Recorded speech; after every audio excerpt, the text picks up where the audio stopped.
From MTN News, this is Montana This Morning. I'm MTN's Heaven Van here at Gallatin High School, where many questions remain unanswered after a gun was reported on campus last week. Michael Cohen back on the stand in former President Donald Trump's hush money trial. I'm Jared Hill with what the former fixer told the jury about Trump's role in the alleged plan. Alrighty, we are coming up on 6 o'clock on this Tuesday morning. Jay McDonald and Matt Elwell with you. Well, the clouds are sure hanging in there this morning. They're not going anywhere. A little bit of rain for a few areas, not a ton. I think most of this is going to be on the lighter side. It's a mild morning.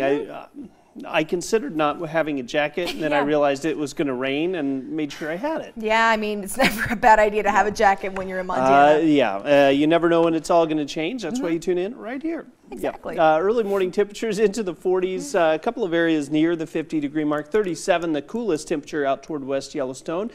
There are some showers showing up on radar. You look at the future cast as we push this ahead. I expect to see some scattered light rain showers. We could see a rain-snow mix up toward Big Sky for part of the morning. By the noon hour, mainly rain showers, and it's just going to be hit and miss across the area. Here's a breakdown in temperatures for today. I expect daytime highs to be just a touch cooler than yesterday. 50s and 60s for daytime highs. Spotty showers, just enough that you'll be glad that you have that umbrella or rain jacket handy. I'm going to talk about what the weekend has in store coming up in just a few minutes. All right, thank you very much, Matt. Now, last week, a student reportedly brought a gun on campus at Gallatin High School in Bozeman.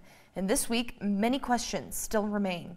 MTN's Heaven Van walks us through what we know so far.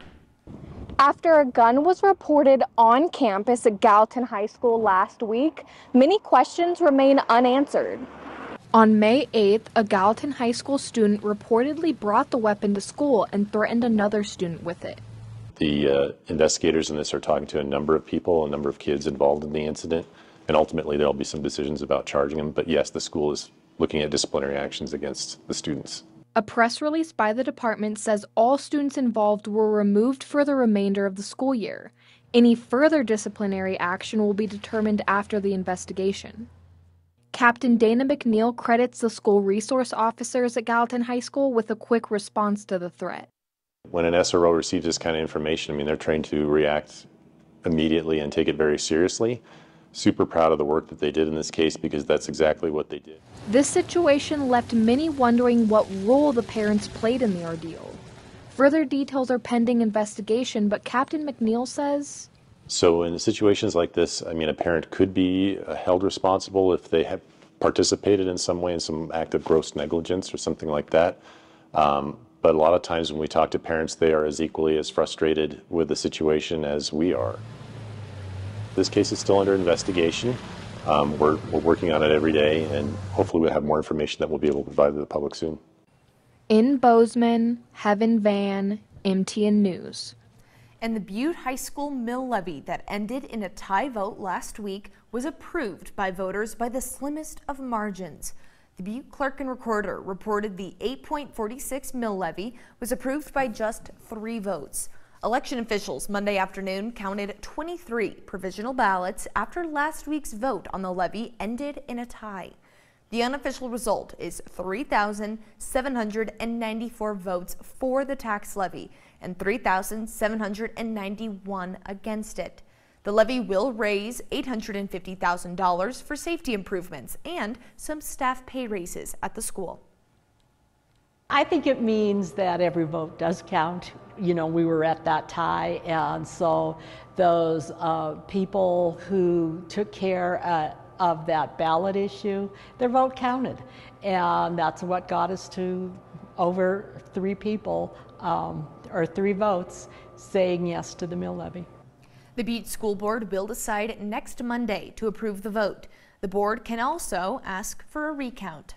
And soon, Trump fixer turned foe Michael Cohen will give his second day of testimony in the former president's so-called hush money trial in Manhattan. Yesterday, Cohen told the jury that former President Donald Trump was personally involved in the plans surrounding giving payments to adult film star Stormy Daniels ahead of the 2016 election. She says she had an alleged sexual encounter in 2006. Trump denies it. CBS News' Jared Hill has more from New York. Michael Cohen, the man who once said he'd take a bullet for former President Donald Trump, returns to the witness stand today to testify against him. Monday, the prosecution's star witness told the jury Trump was directly involved in a scheme to pay adult film star Stormy Daniels to keep quiet about a past alleged sexual encounter. Cohen said Trump was furious that Daniels was shopping the story weeks before the 2016 election, saying then-candidate Trump told him, "Just take care of it." Cohen added Trump told him it was a total disaster.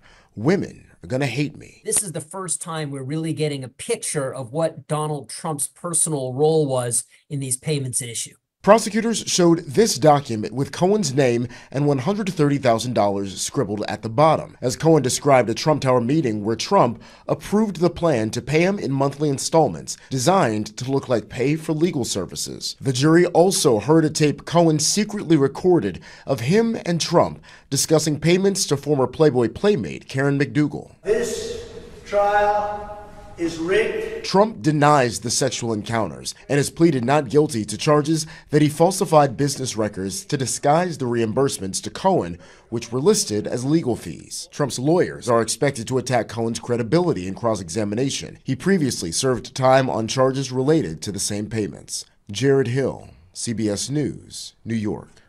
And reporters inside the courtroom say former President Trump and Michael Cohen barely looked at each other during yesterday's testimony, except when Cohen was asked to identify Trump. Now, a little bit closer to home, a new sentencing date is in the calendar for the men found guilty in a botched bond jumping arrest that ended in a deadly shooting. Jay Hubbard and Nick Jager are now set to be sentenced on June 20th in Butte District Court. A jury found both men guilty in March of deliberate homicide and aggravated burglary in the shooting death of William Harris in his home at 815 Main Street in December of 2021. Hubbard, who was a bondsman at the time, recruited Jager to assist him in picking up a wanted man who was staying at Harris's home. The pair entered the home illegally, and during a struggle, Jager shot Harris with Hubbard's gun. Both men remain jailed. And a fatal hit-and-run trial that was set to begin this week in Butte will now wait until this fall. The negligent homicide trial of Shayna O'Brien is scheduled for October 15th in Butte District Court. O'Brien is accused of hitting two men with her vehicle late on the evening of July 3rd of last year and leaving the scene without giving aid. Austin Nevaez of Butte died as a result of the incident. O'Brien remains free on a $200,000 bond. And it's time for a little spring cleaning at the graveyard as the May Hua Society celebrates the annual Chin Ming Festival. The festival is both a solemn remembrance of ancestors and a happy celebration of spring. For Butte, the festival is also an opportunity to celebrate the Chinese people who came to the mining city to work in the late 1800s and early 1900s. The Chinese were really an important part of Butte history, and so keeping that history and those memories alive is very important. The ceremony starts at 1 o'clock in the afternoon on Saturday, May 18th, and the May Hua Society will provide incense plus joss, or fake money. Also, there will be ceremonial food and willows to adorn the graves. The event is family friendly, and if you plan to attend, you can bring a broom to sweep the tombs and a kite to fly. Now, it may not be the locker room, but that doesn't mean we can't talk a little sports. MTN's Grace Lawrence is going to take us over to signing day at Gallatin High School. MTN Sports' Grace Lawrence here in Raptor Gym as a handful of athletes put pen to paper, making it officially official to play at the next level this spring signing day. Hear what they had to say about what they're most excited for and what Gallatin has meant to them. We actually had all 4 seniors that are going to go play basketball. Troy's going as well. So it just means a ton, you know, for all 4 of us to be able to continue to keep playing, and it just means a lot. You know, to be the first ones ever to play 4 years at Gallatin and then leave with the state championship is just, it's monumental, and it means a lot to me, and it's something that I'll remember for the rest of my life. So feels good knowing that we left like a great culture here, and knowing that for the years that we'll be gone, that people will also continue to follow that journey and that culture, and I know it only starts to get better I'll be the best version of myself when I leave this building for the last time and go somewhere new. I told one of our assistant coaches, before I left, that, this is just the beginning of a dynasty program. It's something I've always wanted to do in my life. I'm going to look back, like I said, my senior quote, 30 years from now with no regrets. We did it as a cohesive unit. When I visited University of Idaho, it just clicked. It felt right. So I'm very excited to join their track team there. This season has gone by so quick. And but my last 4 years have flew by too quickly, I think, but I'm very excited. In Bozeman, Grace Lawrence, MTN Sports. And Matt, those years do fly by, but I know these athletes. Congratulations to all those athletes. And I've known Tessie and the Camp family for years and years. What an athlete. I mean, they will have the absolute best time in all their future endeavors. Awesome. Be very successful. Now, before we head into a break, we're actually going to keep talking about some sports, but specifically running for a cause. Ooh. Now, I'm going to introduce you to Tanner and Jordan. Now, they are mustering up the courage and getting a good stretch in because they have quite the journey ahead of them.